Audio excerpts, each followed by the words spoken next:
ఇంటి యజమానికి అదృష్టం బాగా కలిసి రావాలంటే, ఇంట్లో వాళ్ళందరికీ డబ్బులు బాగా రావాలంటే, ఇంట్లో పిల్లలు తొందరగా సెటిల్ అవ్వాలంటే తులసి కోట దగ్గర ఆడవాళ్ళు ప్రత్యేకంగా పూజ చేయాలి.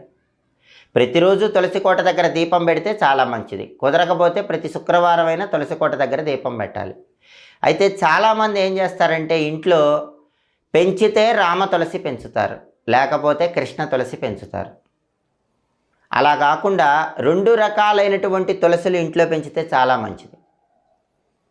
అలాగే కొంతమంది కేవలం కృష్ణ తులసి పెంచుతారు, కొంతమంది కేవలం లక్ష్మీ తులసి పెంచుతారు. అలా కాకుండా 2 రకాలైనటువంటి తులసి ఇంట్లో పెంచితే చాలా మంచిది. ఎప్పుడైనా సరే కృష్ణ తులసి చూస్తే కనుక కాండం నీలం రంగులో ఉంటుంది, లక్ష్మీ తులసి కాండం ఆకుపచ్చ రంగులో ఉంటుంది. కృష్ణ తులసి ఆకులు కొద్దిగా నల్లగా ఉంటాయి, లక్ష్మీ తులసి ఆకులు ఆకుపచ్చ రంగులో ఉంటాయి.